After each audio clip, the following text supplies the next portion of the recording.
All right guys, welcome back to the channel.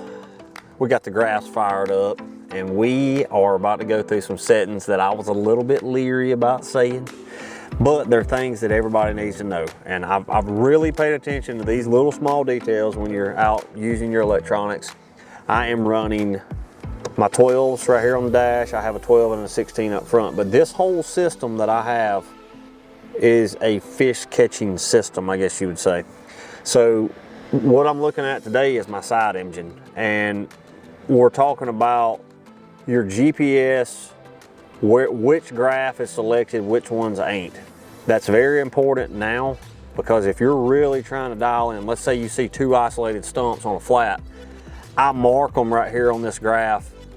Your GPS might be on this graph, it may be on my point one. The point one is that white puck back here, if you're not familiar with it. But that point one is has a heading sensor in it, and it has a GPS placement, you know. So I can select the point one. You have GPS in these graphs. You know, I have a point one up front. We need to make sure our GPSs are selected correctly, because there might be a deficit of 20 feet. You know, you may have your front graph set to this point one back here. So what I'm gonna do is I'm gonna idle, see if I can find a piece of isolated grass, and we're going to throw down and make sure all of our GPS, I'm going to show you how to set those up. That way you're not fishing 20 feet to the right. You know, now we have ActiveTarget, we can, you know, pan over there and see the, you know, what we're trying to fish. But let's say you're fishing a school that you can't see them, they're really tight to the bottom, you know, they're on this one exact place. Well, you might pull up and you're trying to fish the exact spot, but you're 20 feet to the left or to the front. The last thing I want me to do, and for anybody, is you find somewhere and you're like, oh man, let's get 70 feet away, and you're really 50, 40 feet away, 30 feet away, and then you spook that school and then they're done. So that's what we're trying to not do. So I'm gonna idle, see if we can find a piece of isolated grass, and then we're gonna line up, check our GPSs. All right, so we're just idling along here, and I'm right outside of this big flat, you know, and I'm trying to find, there's grass in the area, but I'm trying to find something a little bit just irregular, you know. Maybe it's a small grass clump that comes up, just something different.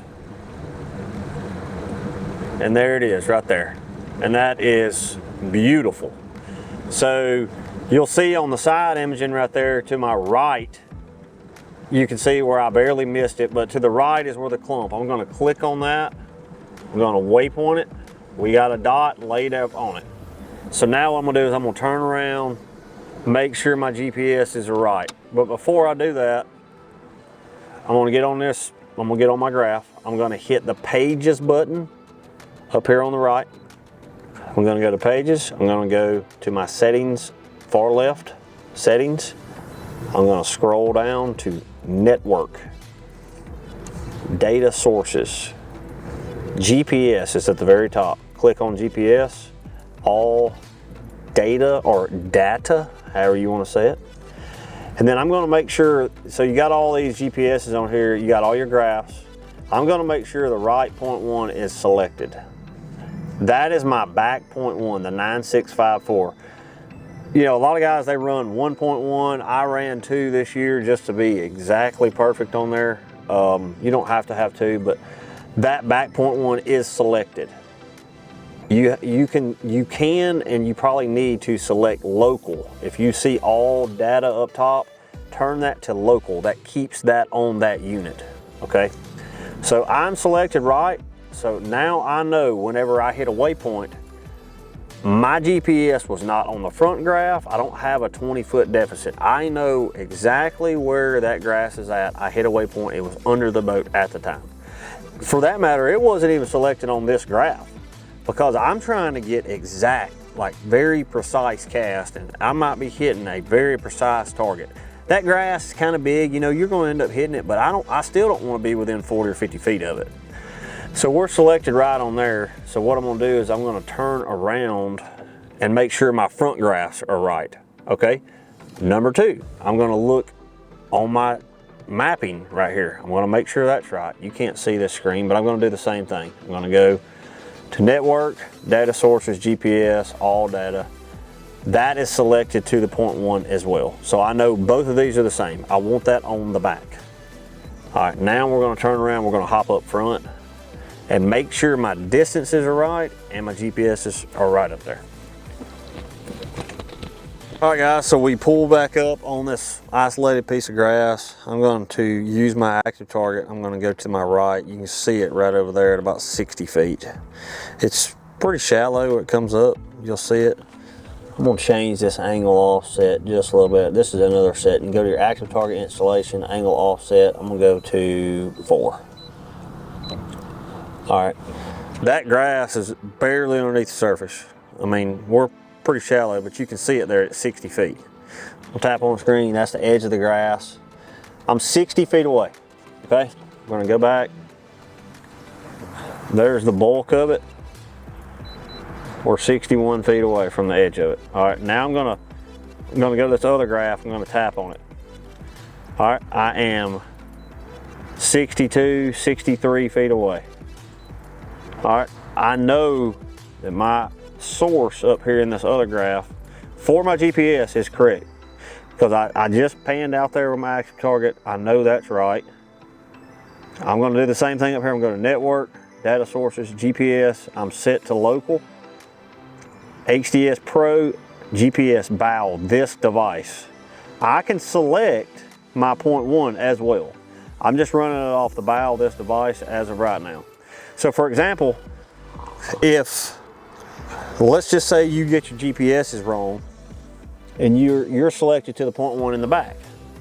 Well, now I'm, instead of 60 feet, I'm 80 something feet away. If I don't have ActiveTarget, I'm making a cast, I'm landing right on top of those fish. I want to cast past them and bring my bait through them. So, you know, you could easily mess up a brush pile or some stumps, or you land right on top of them, you spook them. That grass is not that deep. I want to have an opportunity to catch an 8-pounder, so I don't want to land right on top where the fish are at. I want to cast past it. So that little bit of difference is a big deal. So always make sure these are selected at the right piece. I know when I tap on my screen up front, I'm 70 feet away. So now I'm going to turn to the right. I'm going to find it. Let's see, yep. I got off of it just a little bit. Let's see, right there. All right, now I'm gonna tap back on it. 70 feet away, it's 70 feet right there on my ActiveTarget. See where it's at? So I know that grass is there. I typically wanna make a cast, probably at about 70. So we're up here at about 60. I'll make my cast. A typical cast is probably gonna be 75, 80 feet, about 80 feet. But I'm gonna come right over the top of that grass. Maybe a big one will come out and eat it. Wouldn't that make the video? It's not a really big clump either. I mean, it's pretty isolated. There's the bulk of it.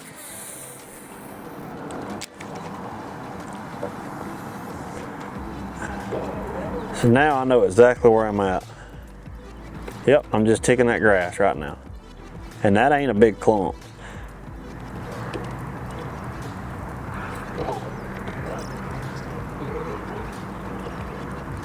Yep, that is not a big clump of grass. That's really, really small. So that little bit of tip is gonna help you whenever you're lining up on offshore stuff. That's something that a lot of people don't really talk about, is when you go in there and check your network. You also select the heading in there. Make sure your heading is selected in that unit. You know, you can select it for that or the 0.1. So the 0.1 has a heading sensor in it as well. So you select heading, make sure your heading's right, run you out a heading extension on your graph. That way you know which way you're pointing correctly. Make one more cast on that piece of grass. See if there's any fish around it. But yeah, you know, that's the thing about this. I want to make an accurate cast at all times. I may idle through there and see one little stick, one little brush pile, or one Christmas tree. It ain't that big, it's that big. If I'm off 20 feet, let's say you idle it from the left to right, If I'm off 20 feet and I pull up this way, I'm making a cast 20 feet to my left. We now know that the margin of error whenever you throw at a bass is pretty small. I mean, their strike zone ain't that big. So if I'm 20 feet to the left and I'm casting over there and I don't really have my active target going or whatever, I'm not on where I need to be. A 20-foot deficit, that's the length of this boat. That's very important. Make sure you go to network, select the right GPS on your units. It will help you be more accurate, catch more fish. Just a small tip nobody talks about, network. Appreciate you guys tuning in. We're gonna post some more videos, just little small tinkering things with these lowrances because I've went through them left and right. I know a lot to help you out. So we're gonna do that throughout the season. Appreciate you guys tuning in. We'll see you.